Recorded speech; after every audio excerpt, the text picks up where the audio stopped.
Well, we shall see. All right. Well, welcome everybody to Talking Niagara. And welcome this morning. We didn't get to this yesterday, but they talk. There's a senator. What's his name?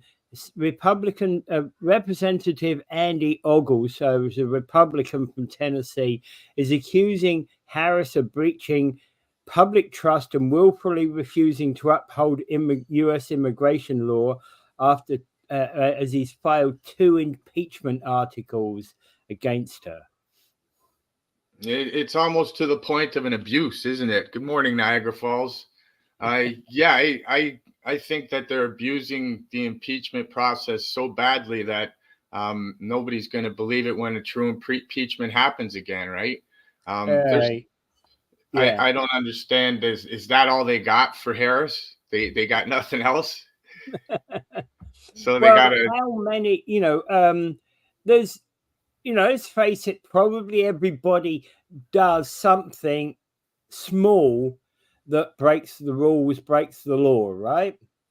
And most people usually just shrug their shoulders and go, okay, lesson learned, I won't do that if I become president. Right? Yeah. And never really goes to impeachment. But how many impeachments have we had now in the last 5 years? Yeah, and almost all of them shut down, right? So yeah. What a waste of time and waste of money. Impeachment should normally be shut down anyway. But to impeach, I suppose we shouldn't, say. I was going to say to impeach somebody when they're standing for office. It seems to be out of order. But is it because the same happened with Trump?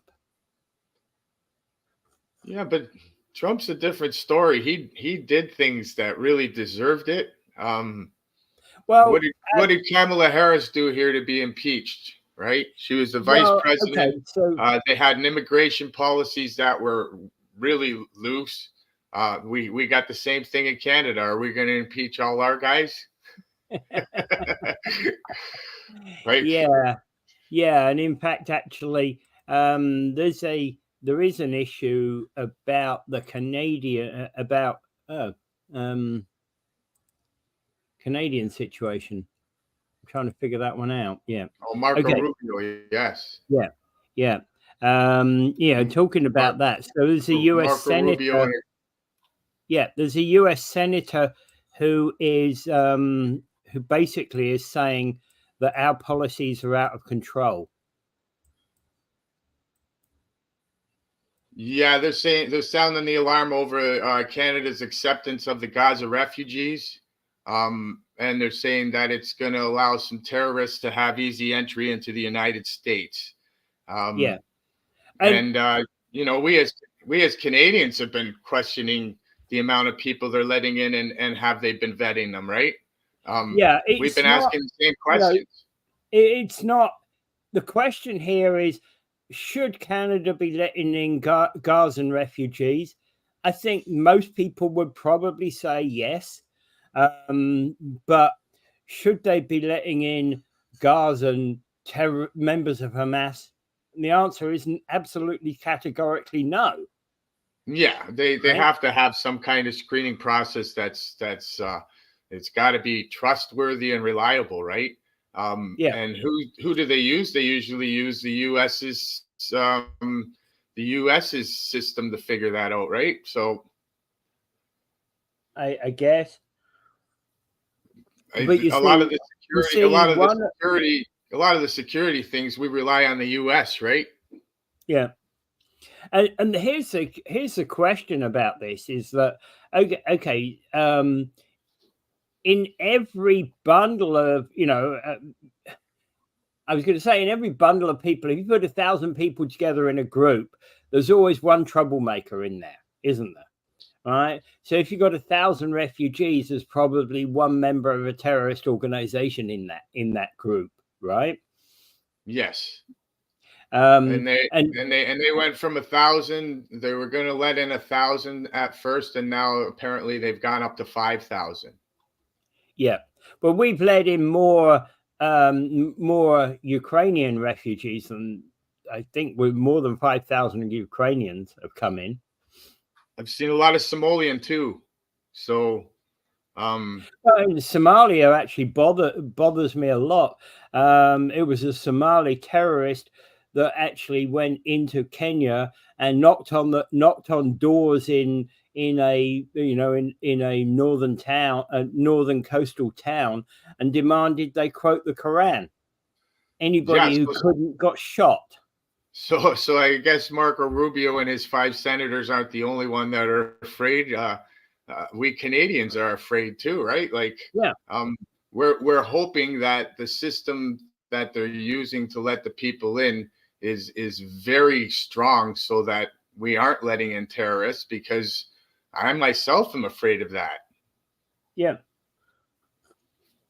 So I can't And it's not. disagree. I can't disagree with them saying make sure that security is high on this.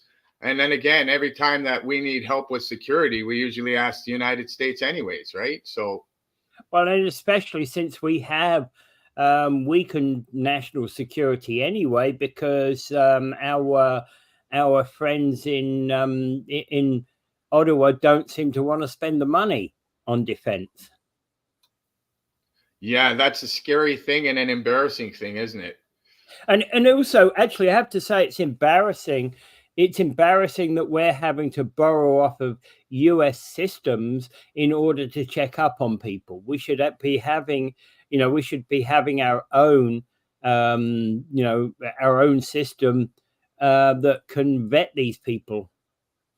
Yeah, that reliance is a weakness, right? Yeah, absolutely, it is. Yeah, and the thing is, okay, we're relying upon a different country who has different standards to actually determine what, in part determine what our standards are. And don't get me wrong, I'm not saying we let terrorists in. I'm just saying we have different standards than the US. yes, and Right? different ideas of peace. And if we're supposed to be a peaceful nation, and U.S. is a nation of war usually, then we should have our own security so that we could not rely on them. Because let's face it, that's like that's opportunity for foreign interference too, correct? Yeah. Oh, yeah, absolutely. Yeah, They because could again, twist anything they want their way, and then twist Canada, right? So yeah, yeah, and we've already had the Chinese crisis this way. We're pretty sure that there's interference by Israeli lobbies as well here, and again, other groups potentially in the now and in the future. Yes.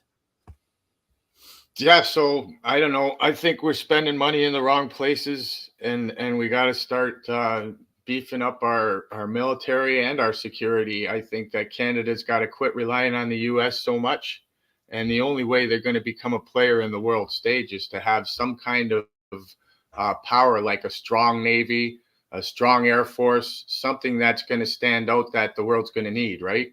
And I don't think we should be a nation of war, but the world is turning that way, and we're going to have to start protecting ourselves, because our neighbor Russia is eyeballing our north, and they've been eyeballing it for about 10 years.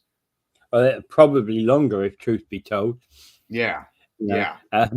I'm sure people like Stalin were eyeing it way back when. Well, I was just reading yesterday how the United States and Russia have interest in our northern areas, and because Well, it's so weakly guarded, that those areas are in trouble. Like, we well, have to be and back in the Cold War, the maps of where the bombs would be going would be all from northern Russia over Canada to the US, and from northern US over Canada to Russia. yeah. So who's the one that gets the fallout, right? Yeah, yeah, absolutely. So And if they a shoot lot. them down, the fallout will come right onto us, right? Like, but Well, we yes, should beef up our northern security, and we should beef up our border securities.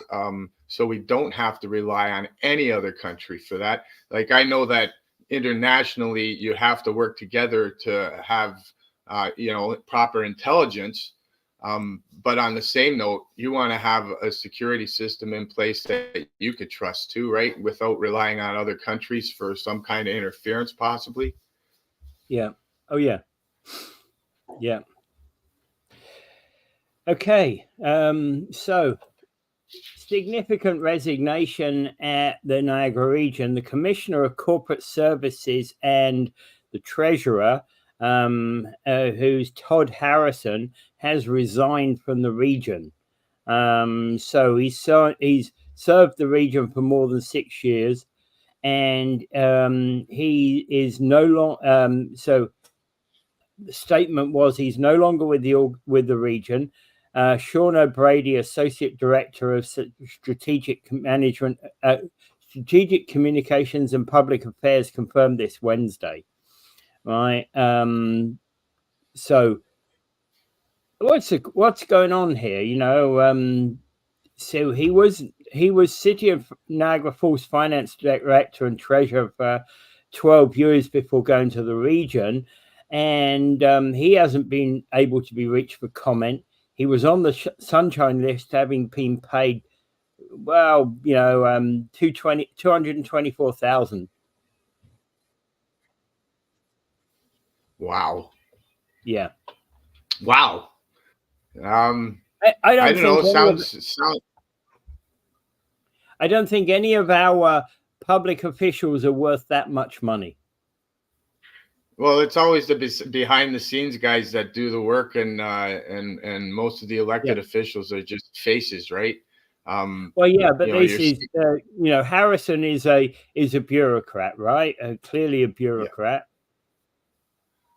Yeah, and it doesn't say why he's resigning, does it? No, and that's the point. He's not available for comment.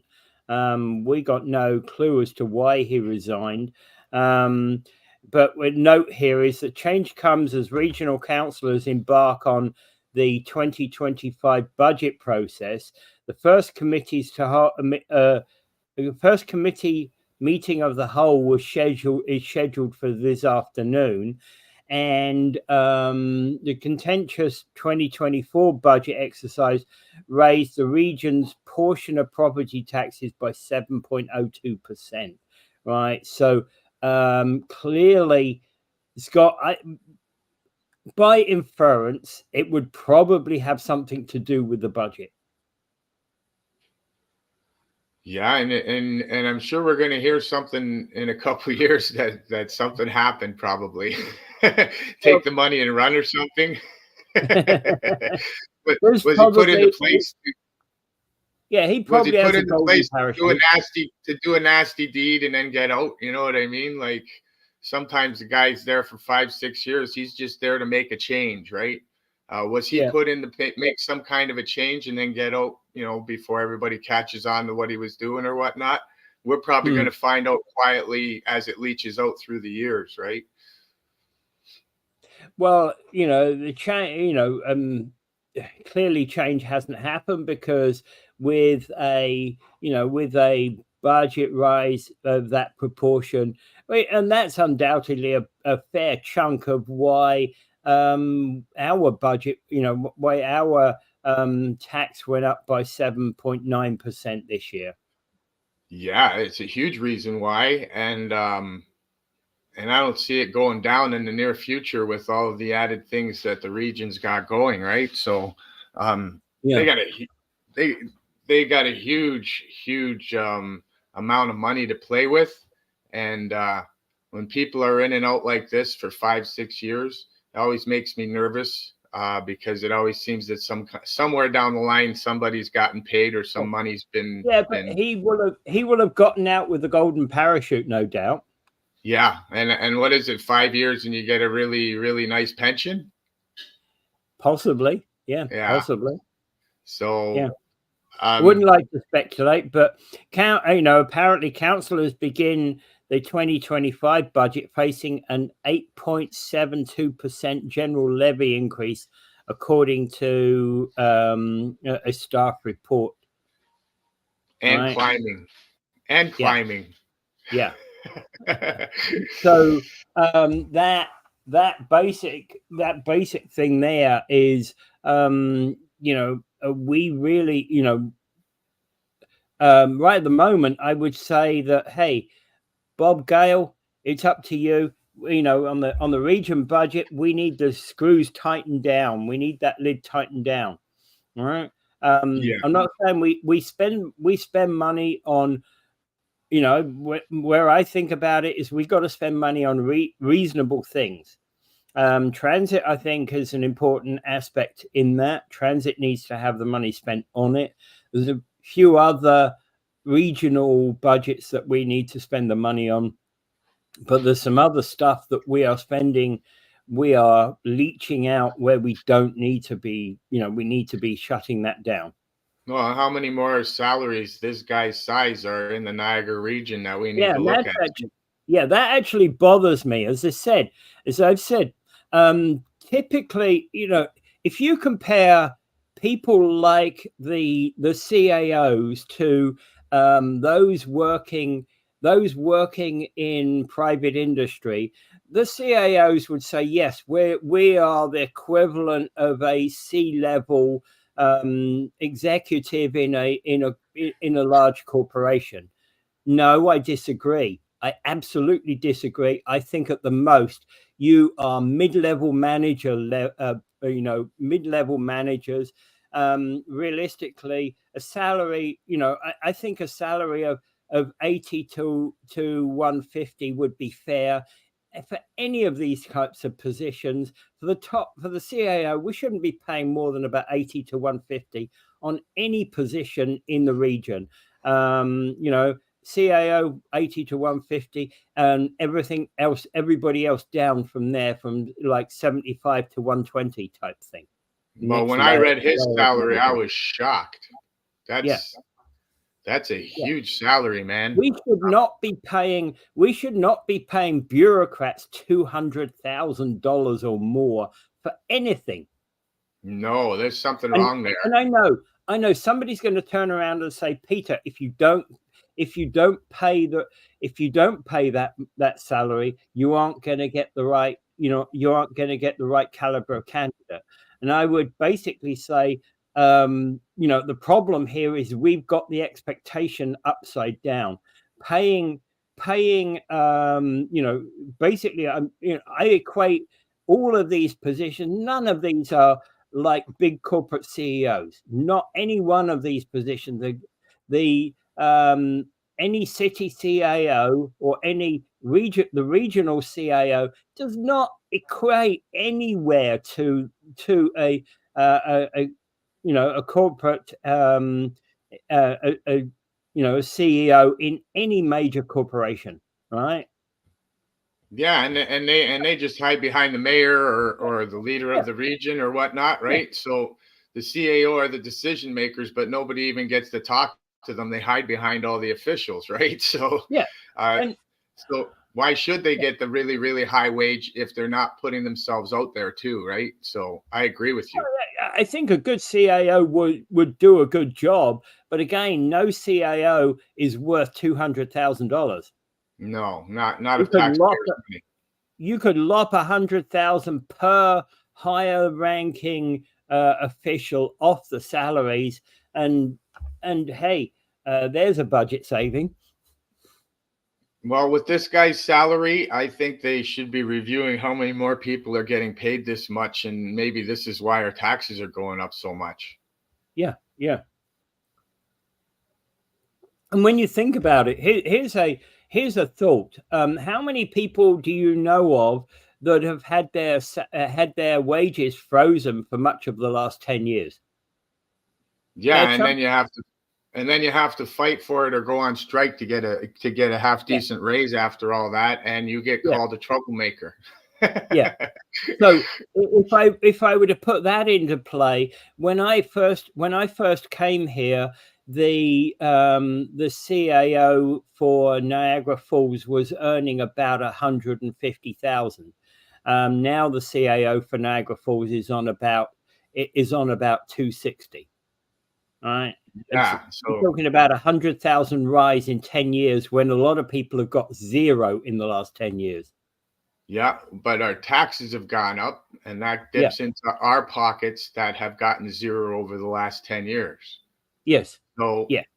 it's a catch 22, isn't it? Yeah. Yeah.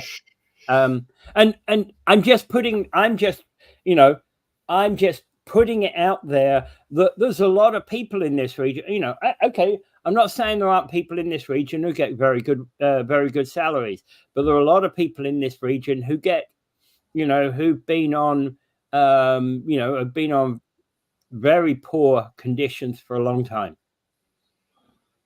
I'd like to know in the Niagara region how many jobs overlap that pay this much money. You have Ron Yeah, Tripp.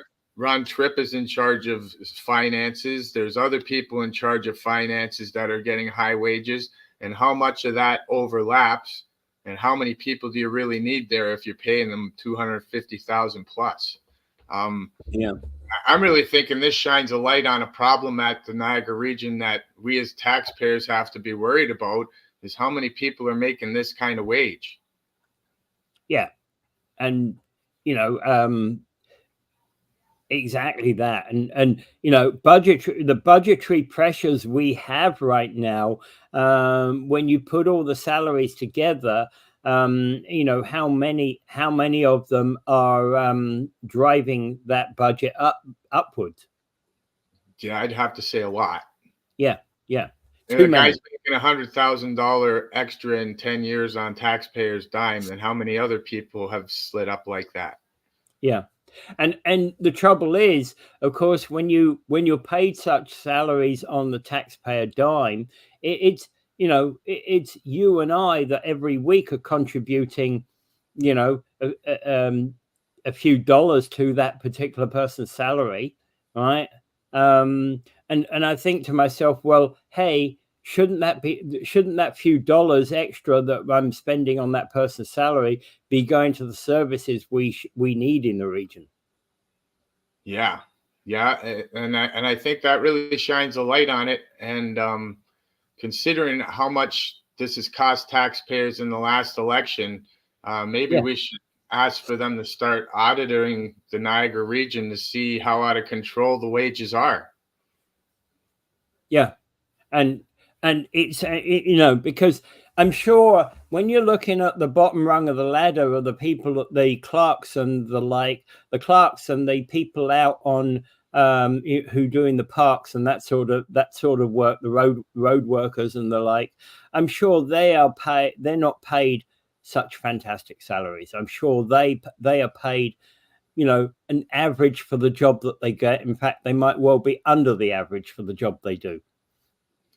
Yeah, the grunts always never paid half as much as they deserve, and then of course the guys on the upper half get paid too much. So Yeah. um, there's a fine line, right? There's a fine line, and when do Well, you stop it? Like yeah, and I'm not saying that those people don't deserve there's a salary, there's a salary that everybody deserves. There's a wage that everybody deserves, and it's finding the right balance. And clearly, when you've got people, you know, when you've got people who are on the sunshine list, like this, who just by having their job, they're on the sunshine list. Um, we've got to be asking questions. I think so. I'm hoping there's somebody at the Niagara region that looks at this and opens it up, and maybe clarifies how many people are making this kind of wage, and how many jobs overlap, how many jobs are doing the Yeah, same that thing, and maybe it's time to cut back a little bit so that we can find some savings. Yeah, that is a very important question as well. Is those jobs that overlap, yeah, where there's wasted money, because because how many jobs overlap? And I agreed that, okay, so somebody has got to set policy at a higher level, and somebody underneath works for those people. But the trouble is with government, we tend to end up with, you tend to end up with managers of zero responsibility. Yeah. You know, they're paid. They're paid to do things, and they're just sat there. They're on the whole, they're sat there twiddling their thumbs, right? Okay, so I realize that what I'm doing here is probably challenging some of our workers at the region to come out and say to me, "No, Peter, no, Mike, you're absolutely wrong. We do a valuable job. It is X and Y and Z." And I appreciate that that is probably the case, but I think Peter Biker makes the point that we bankrolled an unaccountable mafia-style protection racket. Well, there is no accountability, and he's right, right? Yeah, If and that's what you know, if you see he's somebody talking did about. something wrong, what do? They resign and run away with nothing to answer for.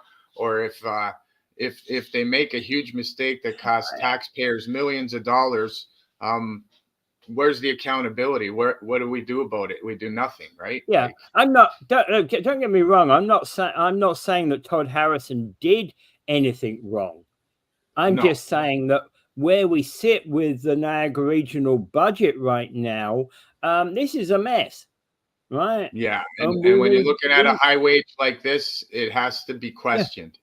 yeah, absolutely. And so the question here is, are we getting value for money? And I think we spend out too much on these kind of salaries, and they're probably worth at least, the uplifts in some of these salaries that we've seen. If you compare these salaries to where they were 10 years ago, I'm sure the uplifts in those are probably worth 5 or 10% in their own. Yeah, and if there's one thing Bob Gale could look at is that, right? He's got experience in all those issues. Yes. Um, so hopefully he could look at something like that, or somebody will, because if Right. this is setting off alarms in a short discussion, then it should be setting off alarms in a bigger discussion, right? Well, yeah. And I say Bob Gale. I say Bob Gale because we know he's the sort of person that will stand up and say no when no has got when no is what we expect him to say. There needs to be some other regional councillors that need to grow a backbone when it comes to budgets. Yeah, and don't forget, you're calling into play people that are above you, right? So you could get in trouble for doing that too, right? Well, nobody's above me, but yeah. If you're a counselor and you're calling out I'm the the voter. CAO, if you're a counselor calling out the CAO, or you're a No, counselor in calling fact, out actually, somebody of higher authority, right? Then you could get in no, the trouble. CAO answers to the council. Yeah. Okay. And the council should answer to you and me, man. Correct, but it doesn't seem to be the way it works, right? When you or Well, I and, want to and I talk, say they when you or answer. I want to talk about something at city council, you have to jump through hoops to do it, right? Yeah, yeah. Well, the reason I say they answer to you and me is because, when by the act of us doing this and standing up and talking about this on Talking Niagara, it is, it is us, it is us speaking on behalf of concerned people in Niagara. Hmm. Yeah, and uh, and then when you look at the Niagara region and all these things happening at the Niagara region, I realize maybe they should start really looking at this, because if they're already going up for the next election, we're going to end up paying way more again. They better start looking for savings right now. Yeah. Oh, yeah. Yeah. And, and I have to say that we probably, the way we're headed right now, we're going to end up with some, if we don't take control of the budget, we're going to end up with some pretty vital services that are going to get cut. And I don't want services to get cut.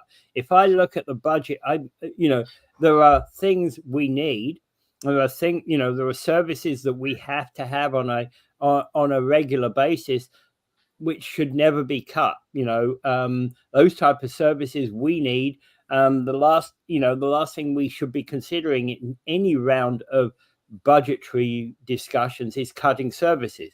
It's the other things that we should really be questioning whether we're spending money on or not. Whether we should spend money on them. Well, you're speaking of cutting services. I think our Niagara region has an awful lot of counselors compared to other areas, right, in government. So Yeah, um, 48. they should maybe cut down on some of the counselors at Niagara region, because that's a pretty big load. Yeah. Well, for example, I'm a believer that whilst it may be the duty of mayors to go to regional council as an observer, they should not have a vote. I agree. Um, they a lot of them seem to be tainting the Niagara region. If you have, and I don't mean this in any one of our mayors are corrupt, but if you have a corrupt mayor and then he's adding his 2 cents, we don't need that, right? So Yeah. If you have a mayor that has ambitions of making his city the biggest in the region, and he's pushing his agenda, we don't need that. You know what I mean? Like, Yeah. so We don't need agenda politics. We need the people of this region looked after. Yeah. So when we elect the regional councilor, we don't want the mayor to be able to override the regional councilor, right? No. But that seems to be what's happening when they're part of the group, right? Yeah. We don't need the mayor. Mayors should not have a vote. The mayors should attend because questions. For example, if there is a question that comes up about what did Niagara Falls do in respect of the question, they may turn at that point to Jim Deodato. They shouldn't be turning to our city councillors on the regional councillor. They should be turning to the mayor to ask that question, right? Yeah. Because the mayor should therefore be a non-voting member who is there to give information when questions about Niagara Falls come up. Then they turn to Mayor Deodato and they say, Mr. Deodato, what is the situation? Can you give us the facts? Or can you ensure that your staff give us the facts? Yes, because we elect our regional councilors to speak for us. So we don't really need the mayor there to speak for us, right? Yes. So I agree with that 100%. And that could be a big savings in itself, right? Well, the mayor's salary is already paid by the city, but whether he goes to a regional meeting or not, the mayor's salary is paid by the city. Whether he votes or not, it's still paid by the city, right? Yeah, but do they also get paid by the region when they go to the regional council meeting? I'm not sure. You mean attendance fees? I don't know. Yeah, that's a fair question. And actually, attendance fees is another question, right? I was looking at this for they were talking about this in the budget for Niagara Falls, and I'm sure the same applies to the region. But the budget for Niagara Falls included a whole heap of things that were, for councillors to attend a particular meeting, it was $45. For another, it was $75, etc., etc. I have to question how much of those types of things go on. And I'm not saying, don't get me wrong, I'm not saying that councillors shouldn't be paid to go to a particular meeting. There are reasons to pay them because, hey, they get in their car, they drive across the region to actually attend such a meeting. There should be some recompense for that. Oh, 5, 6 hour meetings, sometimes 8 hours. Yeah, Yeah. yeah. But I'm, but I question, should, I accept that accept that maybe they should be paid like $40 an hour for actually making and attending such a meeting, and getting paid a reasonable, mileage allowance at the CRA rate for attending the meeting. That sort of thing. That's fine. I accept that. But uh, should we be paying? What's the amount we should be paying to attend meetings? Right. I would say that $40 an hour might well be acceptable. 75 isn't. Right. You know, Right. let's let's cap those. Let's have reasoned amounts. The reason I'm saying with $75 an hour is not acceptable, because you can be unjustly enriched by only going to those things, right? Right. Right.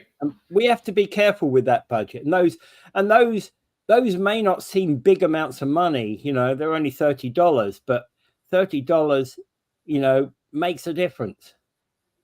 Makes a huge difference when you're talking per person at each meeting. Yes, Yeah, 100%. And we got to start shaving down things like that to find savings, because we just had a huge tax increase at this last budget, and we can't afford another one like that. yeah. Right. As soon as I heard the super mayor policy, I think it was a disaster waiting to happen.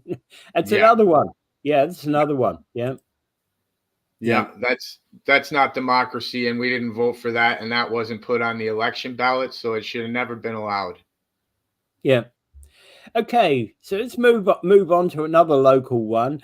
Niagara-on-the-Lake planning decisions are out of control, according to some people looking at Niagara-on-the-Lake.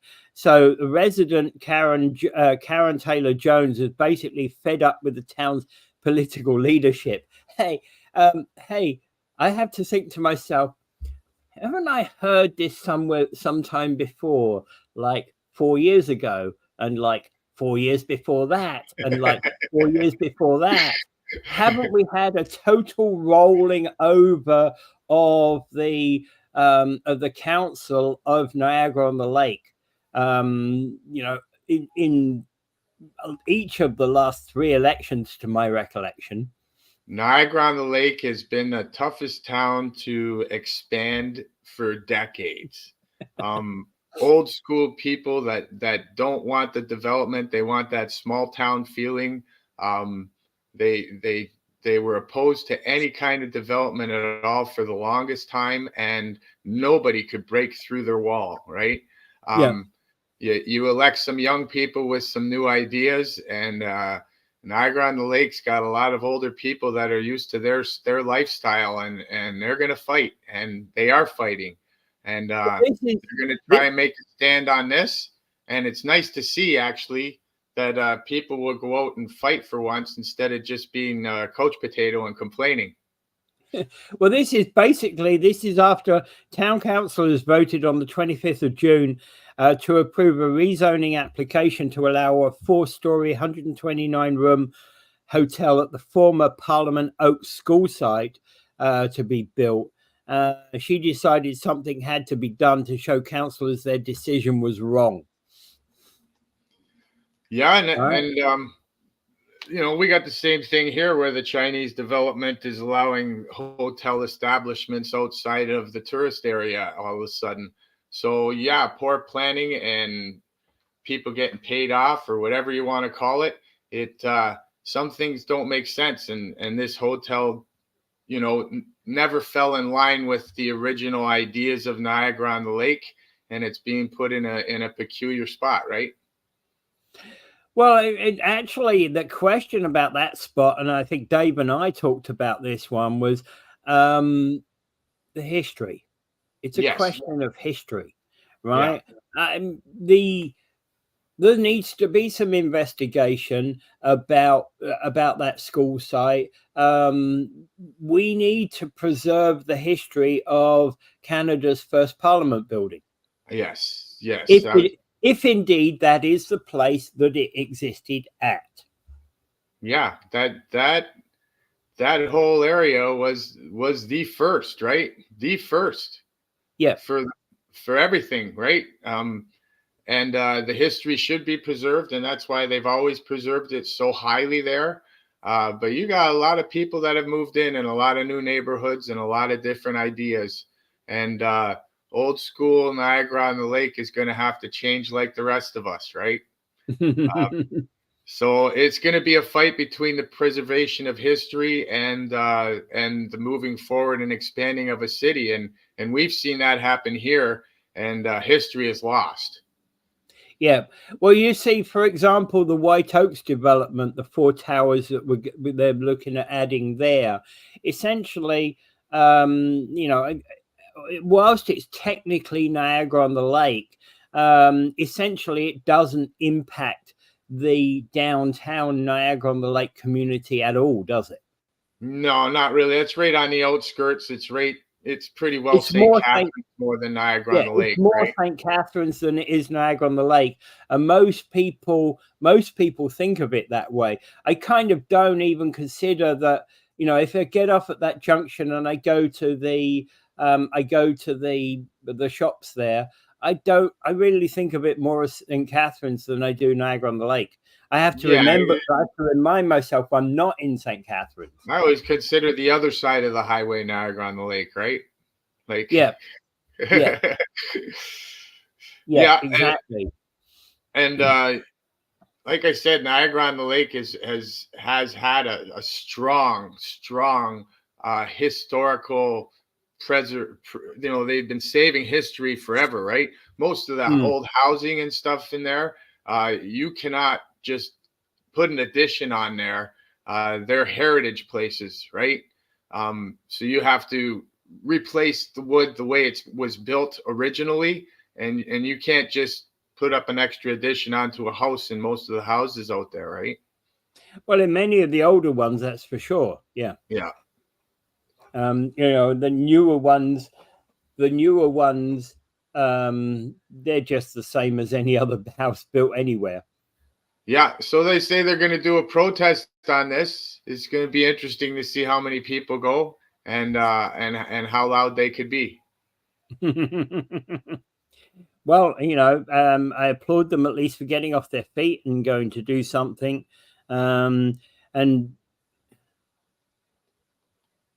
yeah, Peter makes a point. Hard to get the toothpaste back in the tube. We've lost a lot of personal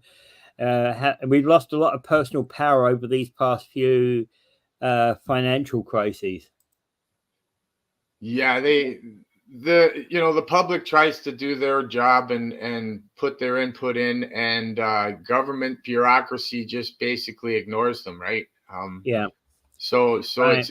it's really hard for the public to get involved nowadays because you just get cast aside basically, and they ignore you, right? So they're going to make a stand in Niagara on the Lake.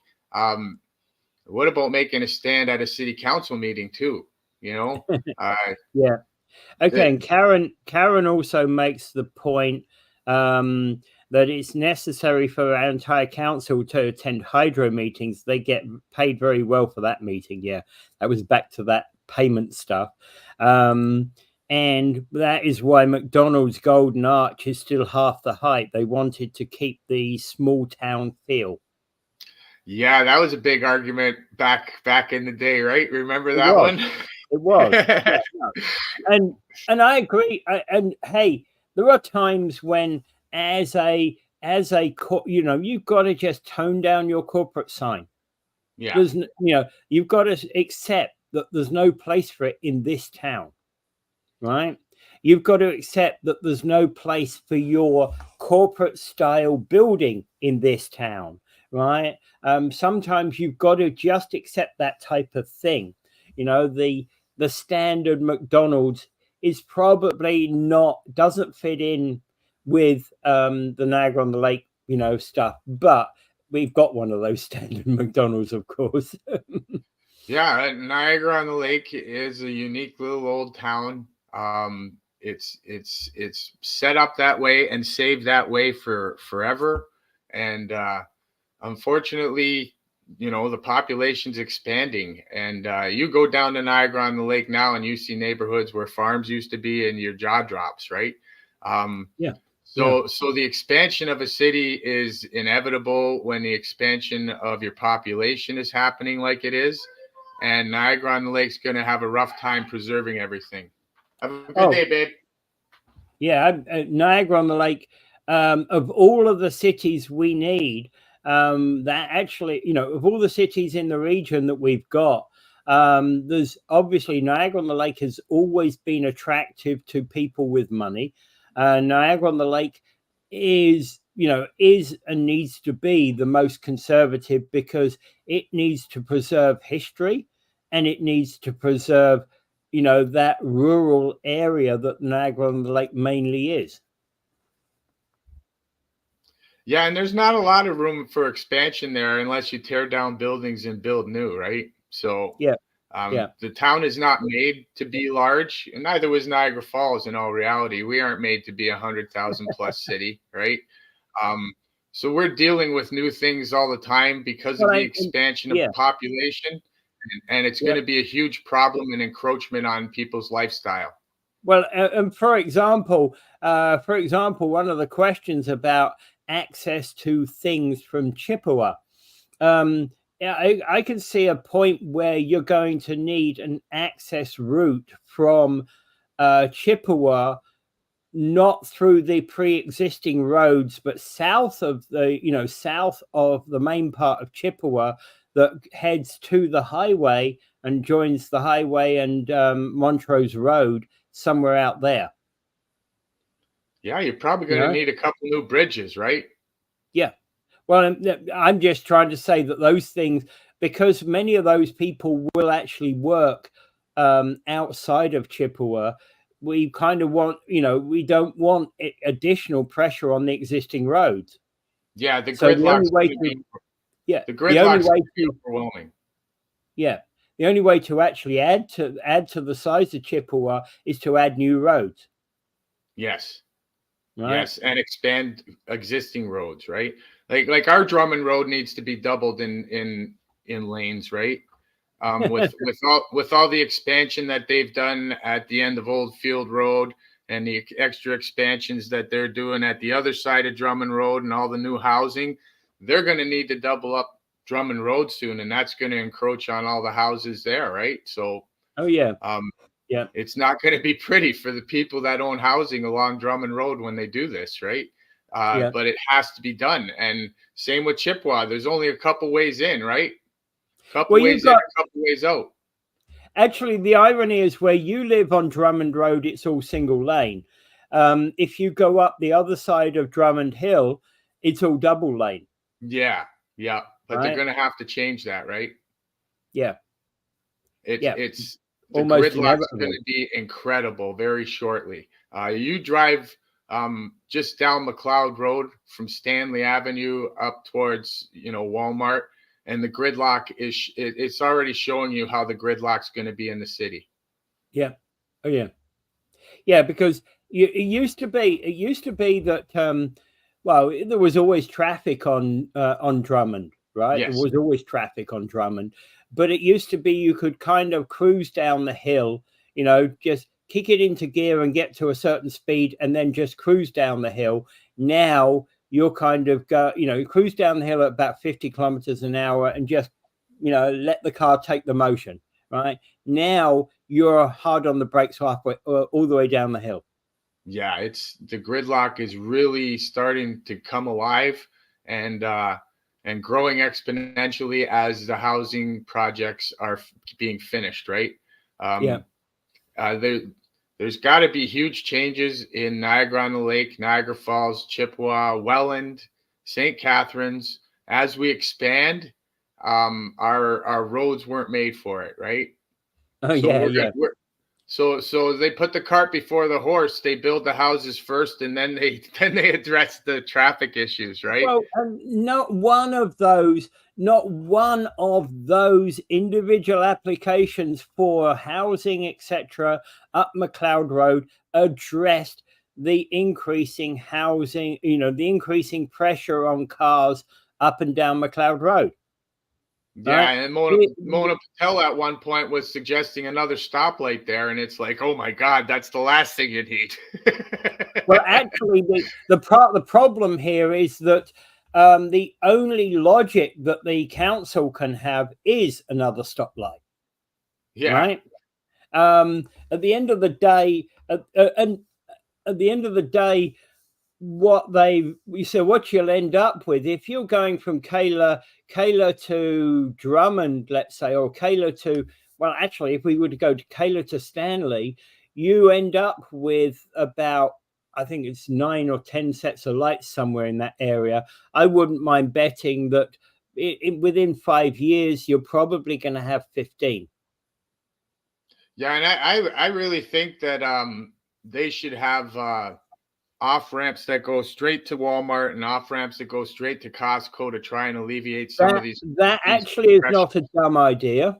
Yeah, they got to alleviate these traffic pressures because we built the city. We're just adding on and adding on. We have to come to the conclusions that these traffic problems have to be fixed and addressed. And the only way to do it is to try and come up with new ideas, right? Yeah. Adding stoplights is not going to be the answer. But if you put an off ramp to Walmart and an off ramp to Costco, I think you're going to alleviate a huge amount of the traffic in that area, which is needed. Well, actually, and then also, this one's a more awkward one. Is how would you deal with an on ramp to those as well? Yeah, that's those are awkward, but you have to address these traffic issues that you've created, right? Yeah, yeah. And it is created by poor planning, and it's nobody's fault. It's just the way the city was laid out, and now we're trying to add on, right? Yeah, yeah, exactly. Because we never actually, Niagara Square. Let's be honest. You wind the clock back 10 years. Niagara Square was there'd be hardly any cars going down those roads to Niagara Square. Yeah, it's a dead zone, right? It was a dead zone 10 years ago. And the irony is, if only they'd hung on, if only Niagara had hung on for another in Niagara Square, the owners of Niagara Square had hung on for another 18 months, there'd have been enough building there to have increased the demand for that shopping mall. Yeah, it was, but that Costco really changed everything there, right? So, well, and the Costco has changed everything. And that entire mall, when you compare that mall today versus that mall 10 years ago, oh my God, the change, right? Yes. Yeah. So that Costco really changed things. Don't forget they took the Costco from St. Catharines and put it here, right? So yeah. So we even get the people from St. Catharines here now. So it adds to the traffic problem, right? Well, the traffic, of course, exactly, because most of the traffic is coming off at McLeod from the north, not from the south. Yes. So yeah, we have to address these issues, and then it's funny they want to put a hotel in downtown Niagara-on-the-Lake, but Niagara Falls refuses to do that. And I don't know why, because that 75-story skyrise, maybe cut it down to 30 stories and put it down on Queen Street. We need something downtown to start revitalizing downtown. Actually, we don't. I'm gonna butt in there. We don't need anything above 10 or 15 floors in downtown Niagara Falls. Yeah, but they should have a whole bunch of them, not just one building like that. We need they opened up downtown to revitalize the whole thing. They opened up that land on Park Street, right? And I know that you knew that there was a potential to be something down there, but nobody knew how bad that was, right? But the worst crime right now seems to be that the crater, as Paul Lemire says, is just not being dealt with. It's just been, but it's like we walk down there and we blinker our eyes. We don't walk it and look in that direction. But Right? they also have where Rosberg's was, where the King Eddie Hotel was. Those are big plots of land that are not being used, right? They are, and they need to redeveloped. They got a whole bunch of buildings down there that are decrepit, and they're owned by Chinese people and Chinese investors, and they are doing nothing with those buildings. They're just sitting on them, right? Personally, I don't understand how some of these buildings are still standing down there. You got bricks falling off the corners of them and stuff. So when do you condemn a building and say it has to be knocked down for the safety purposes of the public? And then somebody will buy it and redevelop it. Yeah. Right. So when council accepted planning for Costco, Jim said there would be a bottleneck of traffic, but we would take care of later. Well, it's later. Yeah, it is later now. We are later. Yeah. I would basically say from the perspective of the traffic, yes, you need a second filter, if you like, that bridges somehow bridges over McLeod Road for those that are going to the to the Niagara Square, what used to be called Niagara Square. Yeah. Don't know how you would achieve it, but you do need that bridging somehow. Well, and I also found that putting Walmart on a street where there's only two entrances was not a very intelligent thing to do. Well, you know what we also need, by the way, in terms of talk about Walmart, what we need is, the plot of land next to the baseball diamonds and next to Gales. We, irrespective of what you might say about contamination, and I understand exactly where you are. We need a Walmart right there, or we need something, something like a Walmart right there. Right. The reason being is because if I'm going to Walmart, it's a long way. Well, yeah, 1 minute. I'll be right back in a minute. Yeah. But anyway, that's that's kind of the thoughts we've been going through. I've been saying that for quite some time. But we shall see about that. All right. So okay. So is there anything else? Go ahead. Do international? Okay. So here we've got a question. Do international business interests even care about the comfort of Niagara residents? Fair question, Peter. Yeah. So question here was, do international businesses even care about the comfort of Niagara residents? And clearly no. No. That's your city council's job to make sure that doesn't get thrown in the back wings, right? Yeah. But you know why I'm saying that we need something up this end, where in that plot of land, I'm just kind of saying, spitballing here, a Walmart in that plot of land next to the Gale Center, irrespective of what you might say about contamination, and I would understand entirely about that, would do wonders for the North End shopping. Yeah, well, we used to have a Canadian Tire in the South End and a Canadian Tire in the North End, and they put it in the middle, right? One in the middle. I don't think that served the people of Niagara Falls at all. I think the Canadian Tire in the South End and the Canadian Tire in the North End was a perfect scenario and a great way to do it. And I think Walmart should do the same thing, because that's a way to alleviate traffic. Yeah. In fact, actually, exactly that. It would.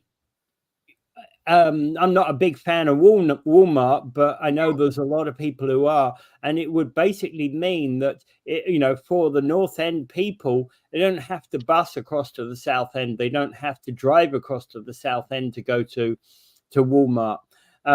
It suddenly becomes a 5-minute trip rather than a 15 to 20 minute, potential, and when you factor in McLeod Road, who knows what nightmare. Yeah, as the city keeps expanding and the population keeps expanding and they keep adding on, we're going to have to come up with ideas like that to try and alleviate traffic. Otherwise, go from one side of Niagara to the other is going to take 45 minutes to an hour. And if you compare, I know that that St. Catharines is a city of about 140 to 150,000 right now. They have two Walmarts in that city. They have 3 Canadian Tires in that city, right? We only have 1 Canadian Tire and 1 Walmart. Yeah. Yeah, and Right? their city's set up really weird too. It's kind of cut in half by It the is. highway, and they got Yeah. a lot of one-way streets, and they're all on angles, right? But you're right. They've accommodated their people so that traffic is not a major issue, right? Um, and that's the way you have to start looking at it. If you're going to expand cities and make a city that was made to be 75,000 to 150,000, then you're going Yeah. to have to change the way you look at things too.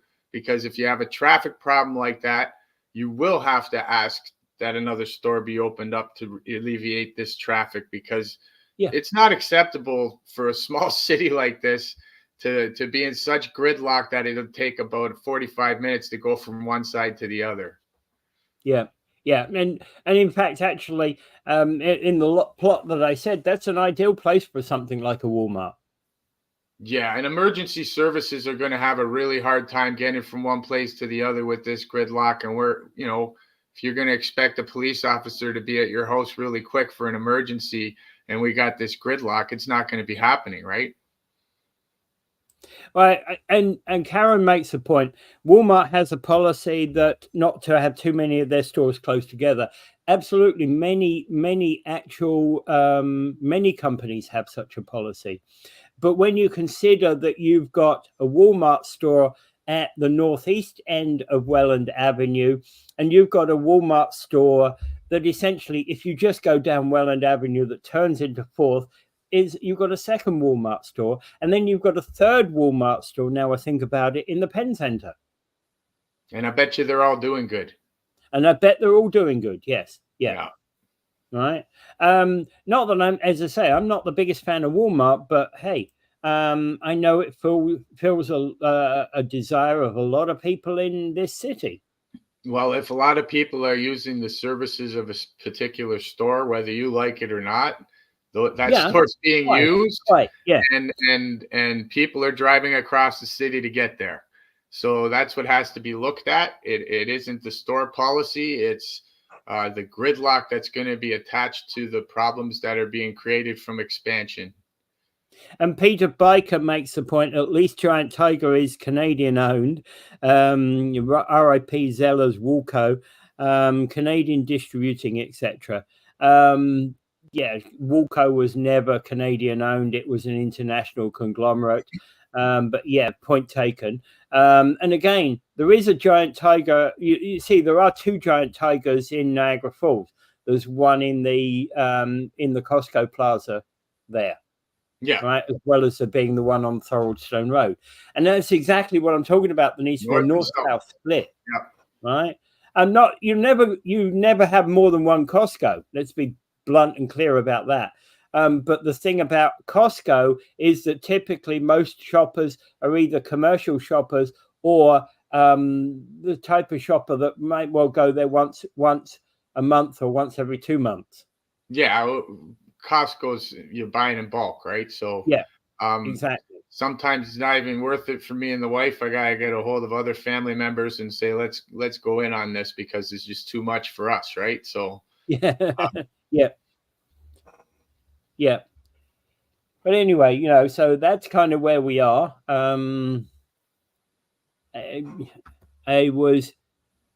don't think we, yeah.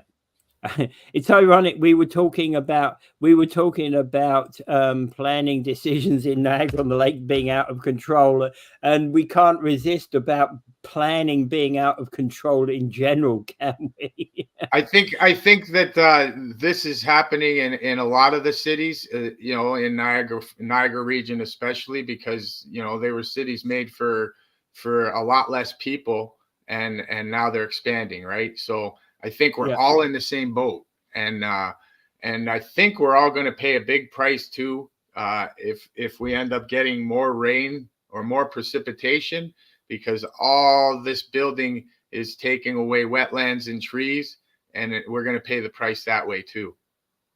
Yeah, and Kara makes the point. I think our planning department is very short-sighted by catering businesses to the new subdivision. Well, actually, the interesting thing is, I was talking about where I used to live when I was a kid, and how I could go out the front door 50 meters that way. On one side of the road was a convenience store. On the other side of the road was a cafe and a few other odds and things down there that I know there were stores, but I just don't remember them as a kid. Right. 100 meters in the other direction was a convenience store. On the other side of the road there was a Chinese takeaway there. There was a fish and chip shop a bit further up, and there was a news agents there. So and a dairy there. And further up, there was actually walkable distance still. There was a bakery, right? So we had all of those things in easy walk. And I'm not talking about the roads that were behind us.